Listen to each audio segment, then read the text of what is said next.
Is online video killing the TV star? And what does it mean when the debut novel from a YouTube star breaks records and outsells even Harry Potter? This is episode 9 of Media Unplugged, the podcast that goes behind the spin to reveal what's really happening in media. Media Unplugged with Tom Asacker and Mark Ramsey. Welcome to Media Unplugged. I'm Mark Ramsey. And I'm Tom Asacker. Tom, is online video killing the TV star? This is a piece from Digiday by Kenneth Hine with the title, Online Video is Killing the TV Star. I don't know about you, but if I hear one more digital piece titled from the old Buggles song from 20 years ago, I'm just gonna heave. I don't know. I've had it. Here's how it begins. Nyan Cat or My Little Pony? Annoying Orange or SpongeBob SquarePants? These are the programming choices facing kids today. The point being they will just as readily consume online video as they will broadcast TV programming. The TV in the living room is, as Mr. Hine puts it, essentially a glorified monitor. True or false? Well, I mean, it's not just kids, and it's not killing anything. It's changing it, and it's doing it fairly quickly. I mean, I'll give you an example. My daughter recently appeared in a music video, right? I'll send you a link to it. Anyway, so it's Thanksgiving Day. My house is full of relatives, and, you know, I'm being a proud father. I turn on the television. I think the dog show or something is on, and I press the HDMI button on my remote, and then on Amazon's Fire TV player, I search YouTube. I find the video in a couple seconds, and then I play it on my big television, and it was a great experience and ridiculously easy, and it's getting easier all the time. That's right. Yeah, it's getting easier all the time. I think that was my take from this piece. I thought on the surface, I thought this guy just awakened to this conclusion. Because in my opinion is no, online video is not killing the TV star per se. It's just removing the boundaries between online video and the TV star. Exactly. As we always like to say, content wants to be free, not necessarily free of money, of cost, but free of distribution silos, right? That's right. That's right. Now, listen, the author did point something out that I think maybe a lot of people just may not fully appreciate because it's hard to see this picture, this big picture. He wrote in that article that for marketers, it means that Facebook, YouTube, Google, they're not just battling each other for ad dollars. Instead, they're coming after what he called the giant pot of TV advertising revenue. And he wrote that they have every right to do it because the best content will win. It doesn't matter whether the content was created in a studio in Los Angeles or a basement. It just has to be entertaining enough that we want to watch it on one of our screens. Now, this is, I think, where people get confused. And I know because I used to be confused about this. Because people are thinking about, wait a minute, okay, it has to be the best content will win. And they think, well, that's bullshit. The best content is going to come from the professionals. And to an extent, they're right. I mean, Hollywood and, you know, other professionals are going to continue to create unique content that draws far more viewers than any single amateur YouTuber. But here's what's hidden. Hollywood will not create a show that draws more viewers than an aggregation of thousands of YouTubers. And that's the advertising game that's being played right now online. Right? Yes. In fact, just recently, Mark Zuckerberg, head of Facebook, flat out stated, Facebook will be mostly video in 5 years. I mean, think about that. I know. Facebook will be mostly video 5 years. Now, to your point, the question is, what kind of video are we talking about? Are we talking about your vacation video? Are we talking about, you know, how much amateur versus how much professional? Another example there, Michelle Phan, who's famous on YouTube for her makeup videos, launched her book with a video on Facebook. So Facebook actually lured her. So Facebook has already started down the path that Amazon has tread before them and Netflix before them, which is going from amateur to professional, amateur to professional, amateur to professional. And ultimately that transition involves unique custom original content. Yeah, look, I mean, they all want a chunk and a bigger and bigger one of the TV advertising dollars. That's huge, huge money.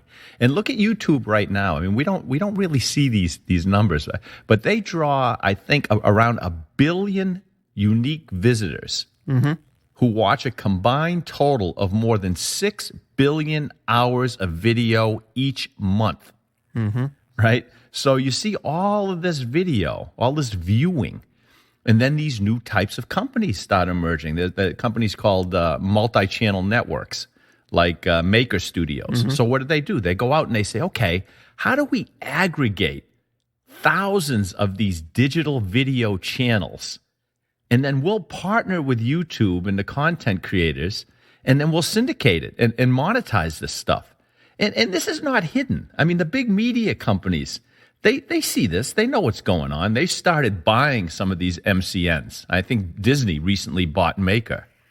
So it's not hidden. It's not killing anything.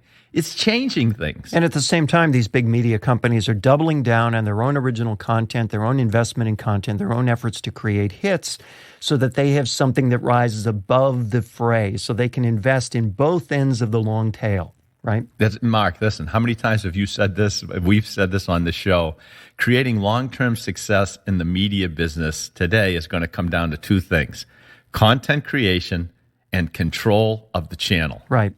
If you want to win big, you need both, like Netflix both. is trying to do, right, with original programming. Absolutely right. There's one other point in this piece that I thought was interesting where he says, given that we are smack in the middle of football season, is it really that hard to imagine Facebook being the next home of the NFL? The way things are going, they're quickly becoming another channel, much like CBS, NBC, or Fox. I think that's half right. I mean, I think it's half right in the sense of, yeah, I absolutely could see Facebook becoming home of the NFL. But thinking about Facebook like, quote unquote, another channel is an 80-centric view of the media space, isn't it? Listen, it's whoever can pull off these deals, right? Because none of these shows are going to be monetized purely with advertising dollars. There's going to be all kinds of schemes going on. Product placement, licensing, like you said, I mean, Facebook and the book deal, right? Right. So whatever they can get fans to buy into and ultimately to buy, everyone wants to figure out how to get a piece of that and how to control that. So the lesson from this piece is really not that anything is killing anything else, but that the lines between those functional categories, those silos, are evaporating. And the sooner everyone understands that, the better, right? Absolutely. Absolutely. You cannot stop what has been unleashed. You're listening to Media Unplugged with Tom Asacker and Mark Ramsey. What does it mean when the debut novel from a YouTube star breaks records and outsells even Harry Potter? Tom, this is from Hello Giggles. Where did you come up with that source, by the way? Hello Giggles. No idea. I'm embarrassed even to say the name of it. But the article is, this 24-year-old author just broke J.K. Rowling's sales record. The author, quote unquote, is named Zoella. She's a YouTube star named Zoella, real name Zoe Sugg. Zoella's much better than Zoe Sugg, by the way. Agree.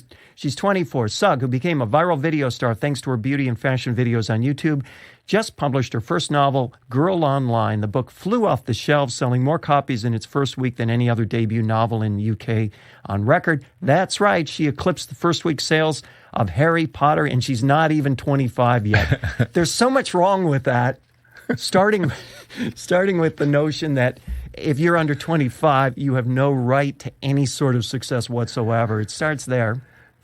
The other thing that occurs to me about this that I think is interesting is the whole perspective of this article is a publishing-centric perspective. In other words, the point of reference is the best-selling stuff that emerges from the world of publishing, whereas Zoe's point of reference is the best-selling stuff that emerges from an audience of millions of YouTube viewers. Do you see my point? Yeah, exactly. You know better than I do. You know better than I do that the numbers in publishing, even the large numbers, aren't that big, right? No.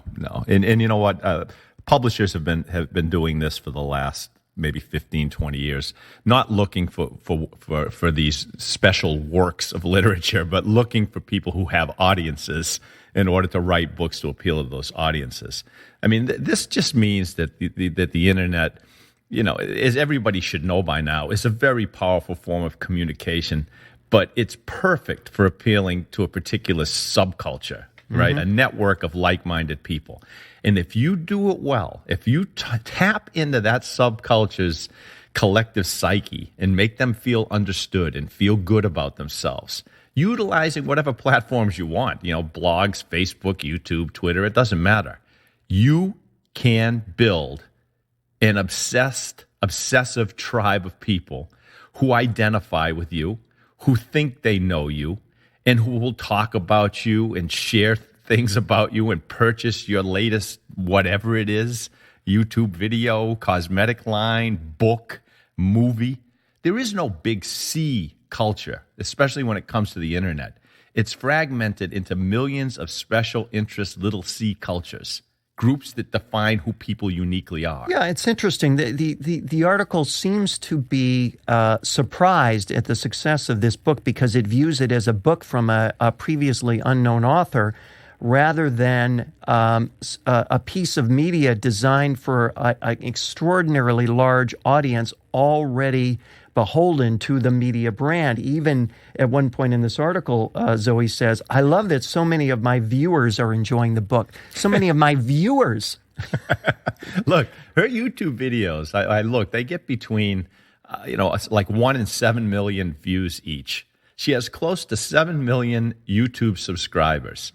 And she became the fastest selling debut novelist in the UK since records began by selling, 78,000 copies of her book in 1 week. It's a trivial number. Right? A little more than 10% of her YouTube subscribers, her pre-existing fan base, bought a copy in the first week. It's really amazing. And there was an article that I shared with you from our friend Seth Godin that kind of alluded to this because he talked about the market for books, the market that there's the market of people who hang out in bookstores and libraries and own a lot of books. And there's what he calls the second market. The second market is almost always the market that turn a book into a bestseller. Bestsellers are books that people who don't buy books are buying. They are, in Zoe's words, viewers. No, that's right. Well, they're people that somehow have heard about or tapped into a particular celebrity and got turned on by that, feel close to it, for whatever the reason is. They might feel like an insider or something, and they want to own the thing. It was like when I heard about Searching for Sugarman, and I saw the movie, and and I was like one of the first people to see the movie, and I was telling everyone about the movie. For some reason, I felt compelled to go buy the soundtrack. It's just a weird thing. It's like I don't own a lot of CDs anymore, but I felt compelled to go buy that one. Here's Seth's distillation of this, and it's very much along the lines that you just indicated. He says, so consider the trap that the bestseller effect sets. The publisher and author want a bestseller, so they spend a lot of time and money on mass media, storefront promotion, on even writing a book that feels like it will appeal to the second group, the people who are not book buyers. But that's not what the second market wants. They want what they consume, read, listen to, etc., is what their peers demand they consume. This is that group of passionate folks you were talking about. Right. They're protective of what they buy and consume because they don't have many slots for new books or new music. They don't buy much new music. They don't buy books, which means that if you're trying to reach people who aren't shopping for what you sell, who don't think about what you sell and aren't even in the store for what you sell, you've got a tough road. The way around the trap, it seems, is to obsess about delighting a critical mass of readers in the first group, to create a book and a marketing plan that captures the energy of this group, to let them bring the work to the rest of the market, to, in other words, have that small base of fans that you were talking about, the fans that Zoella has, and to let them do the heavy lifting for her. Yeah. Listen, this isn't an age, even if a lot of books are flying off the shelves that all these micro-celebrities are writing, it doesn't mean it's an age of literature. It's not an age of reading. It's an age of celebrity and platforms. because celebrity equals audiences, and audiences love to spend money on anything associated with celebrities. It's that simple. Yeah, that point was addressed in a related article that just came out from Time, titled "Fashion Blogger Zoella Admits She Did Not Write Girl Online on Her Own." Oh, wow. Cue your best Claude Rains Casablanca shocked remark here, right? Here's one of the quotes from the book. "Celebrity writers often work with ghostwriters when they publish a memoir or even a novel. The New York Times noted in 2011 how celebrities such as the Kardashians, Snooki, Hilary Duff all had published novels in part like a branded fragrance or clothing line. The novel, once quaintly considered an artistic endeavor sprung from a single creative voice, has become another piece of merchandise stamped with the name of celebrities who often pass off the book as their work alone, despite the nearly universal involvement of ghostwriters, and the publishing industry has been happy to oblige." That is kind of interesting if you really think about it. I wonder if like a celebrity could have somebody paint paintings for them and say that I've been painting now and start selling those. You know, people would buy them. Listen, this ghostwriting controversy, you know what it's going to do? It's going to increase her sales. Of course it will. This is she could have planted this article herself. And by the way, all indications are that it is helping the sales of the book, not hurting it, because of course people in her corner remain in her corner because they're not in her corner because she writes like Charles Dickens. They're in her corner because she's Zoella. That's it. All right. If anyone tries to bully her, they will come out to her rescue and promote the hell out of that book. Exactly right. Because unlike, the first book from, Dan Brown, you don't know Dan Brown. You know Zoella. That's you right. have a relationship with Zoella. You're part of her tribe. You've seen hundreds of her videos. Don't you dare tell me my friend is a cheat. Because I'm going to stand behind her. The funniest thing about this New York Times quote to me is the implicit sneering tone. Oh, of course, because these people are all frustrating writers themselves. As if no one from the New York Times has ever had one of their books ghostwritten, and as if no one from the New York Times has ever themselves served as a ghostwriter on anyone else's project. There's a long line of New York Times writers who do that. Absolutely. I'll tell you what, I'm not a betting man, but here's what's going to happen. So her sequel's coming out in the summer. And if I were a betting man, I'd bet you movie discussions are already underway. And all of her teenage fans will flock to see that movie. That they will do. It's number 9 in the young adult category right now, according to the New York Times. And that means those discussions are very much underway. All right. It's time for Rants and Raves. Tom, what do you have for us this week? Oh, I get to go first again? Okay. So I'm going to rant about the public reaction to 2 very different media stories. First, and this is it's not unknown to people, but it was just put out there overtly. Google admitted that advertisers waste their money on more than half of their internet ads. They reported that 56.1% of ads served on the internet are never even, quote unquote, in view, which they define as being on the screen for 1 second or more. Now, here's the thing. So I've been waiting for the backlash, I'm waiting for like outrage or a plethora of media reports and analysis or a drop in Google and Facebook stock prices. I haven't seen a thing. Mm-hmm. Billions of dollars down the drain that nobody's looking at and not a peep from anyone. So here's the thing that kills me. What are people getting all bent out of shape over? Simple. The Discovery Channel's 2-hour Sunday night special called Eaten Alive. So the Discovery, they build the show as some pretty spectacular thing. They've got this conservationist and snake expert, Paul Rosalie. He's going to scour the Amazon to find a deadly anaconda. Then he's going to wear a special protective suit, pour pig's blood all over himself to attract the snake, and then he's going to be consumed by the snake for everyone's viewing pleasure. Now, so in essence, we get this pre-taped show that's a publicity stunt to attract viewers and draw attention to the Amazon rainforest. But that didn't seem to matter to many people who tuned in who absolutely were pissed off that this guy, Paul, didn't get eaten by a snake. Right? Now, listen, I should note that Discovery Channel released a statement making it clear that, and I'm going to quote them, it was Paul's absolute intention to be eaten alive. Now, here's a few random tweets that came in. Here's one. Well, I fell for it, watched Eaten Alive featuring no eating of a live person by an anaconda as promised. Should stick to watching football. Here's another one. The only thing that anaconda swallowed were the 2 hours of my life I'll never get back. Here's another one. So the snake never eats the guy. What a farce. I'm going to bed. And the funniest one I read was this guy who tweeted, this is why I have trust issues. Now, Mark, listen, I don't know what's going on. It seems to me that the world of media is turning into one gigantic country fair. It's overflowing with naive celebrity and spectacle-seeking people. But as someone told me once, it's always been like that, right? P.T. Barnum said a couple hundred years ago, every crowd has a silver lining.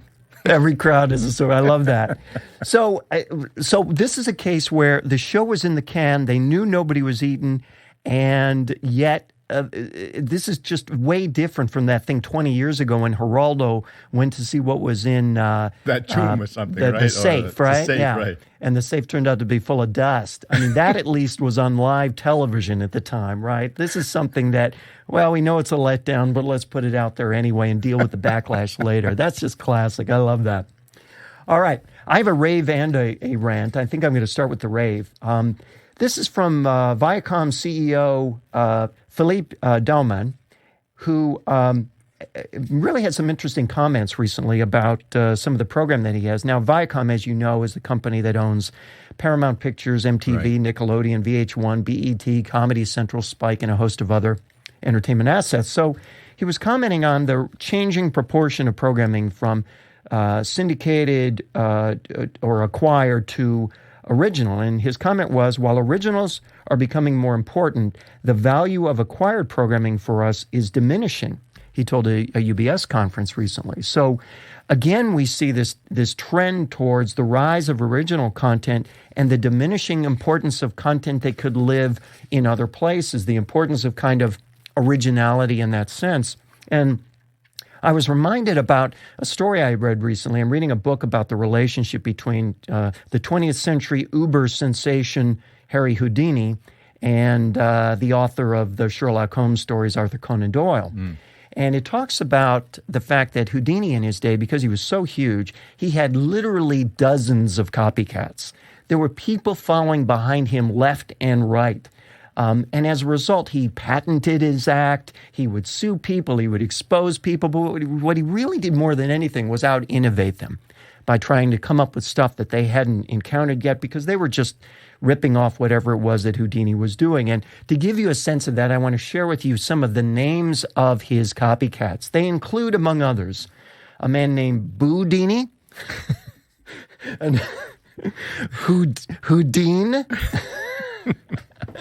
There was Houdini, and my favorite, this was Harry's brother named Hardin. So there you go. Those are just four of the Houdini copycats. So that's the rave.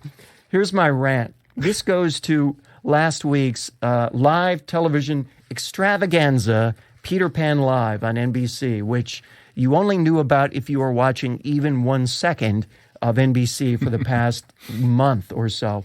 But as you know, these live shows are increasingly about social media, Tom, right? Right. Have you ever tweeted during a TV show about that show using the hashtag for that show? No. You obviously are on the tip of the spear when it comes to this trend. Well, I've tweeted like during NFL games. Okay, it turns out that a variety of advertisers, a variety of brands are not nearly such the Luddite that you are in this regard. For example, during Peter Pan Live, which got a lot of social media attention, by the way, here's DiGiorno Pizza. I wonder if they called it Neverland after someone ordered delivery pizza and it never came. Oh, hashtag Peter Pan Live. Here's another one from DiGiorno. I wonder if the captain has a pizza cutter attachment for his hook. Hashtag Peter Pan Live. Delivery guys are the true lost boys. Hashtag Peter Pan Live. I mean, DiGiorno must have written these all in advance, right?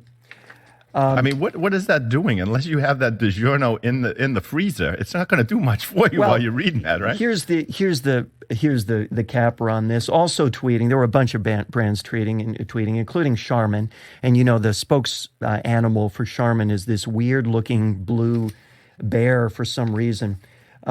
But at one point, and here's the reason for my rant. At one point, toilet maker Charmin and pizza maker DiGiorno started tweeting to each other about the event.